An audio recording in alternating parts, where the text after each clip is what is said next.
गांव चंदनपुर की सुबहें अलग थीं। सूरज जब खेतों के ऊपर सुनहरी रेखा खींचता तो ऐसा लगता मानो धरती ने अपनी पलकों पर उजाला सजा लिया हो।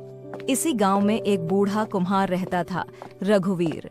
उसकी उंगलियों में मिट्टी को आकार देने की ऐसी कला थी कि लोग कहते, यह आदमी मिट्टी नहीं, सपने गढ़ता है। लेकिन रघुवीर का एक दुख था।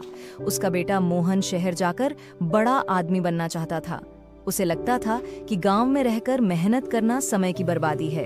एक दिन गांव में खबर फैली कि इस बार बारिश कम होगी, फसलें सूख सकती हैं। किसान चिंतित हो उठे। उसी शाम रघुवीर ने अपने आंगन में एक छोटा सा मिट्टी का दीपक जलाया और मोहन से कहा, बेटा, मेरे पास एक आखिरी बीज है। यह साधारण बीज नहीं है। इसे जो सच्चे मन से बोएगा उसके जीवन में कभी अभाव नहीं रहेगा। मोहन हंस पड़ा। बाबा, बीज से अमीरी नहीं आती, पैसे से आती है। रघुवीर मुस्कुराया। अमीरी पैसे से नहीं, कर्म से। इसे बेच दूंगा। अगली सुबह मोहन चुपके से वह बीज लेकर शहर जाने लगा। इसे बेच दूंगा, शायद अच्छी कीमत मिल जाए। रास्ते में उसे एक सूखी जमीन दिखी जहां एक बूढ़ी औरत बैठी थी। उसकी आंखों में थकान थी। उसने मोहन से पानी मांगा। अगर पानी दे दिया तो मेरी प्यास कैसे बुझेगी? कुछ पल बाद उसके अंदर से आवाज आई, प्यास शरीर की है पर दया आत्मा की। उसने पानी बूढ़ी औरत को दे दिया और तभी कुछ अजीब हुआ। बूढ़ी औरत मुस्कुराई। उसकी आंखों में चमक आ गई। उसने कहा, बेटा, जिस बीज को तुम बेचने जा रहे हो वह खेत में नहीं, दिल में बोने के लिए है। मोहन चौंक गया। आपको कैसे पता? वह औरत धीरे धीरे गायब हो गई, जैसे धूप में ओस की बूंद। मोहन के हाथ कांप उठे। वह वापस गांव लौटा।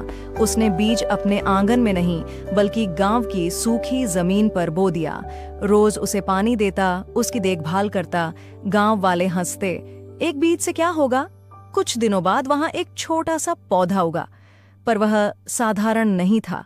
उसकी छांव ठंडी थी, पत्ते चमकीले थे। धीरे धीरे लोग उस पेड़ के नीचे बैठने लगे। वहां बैठकर झगड़े सुलझने लगे।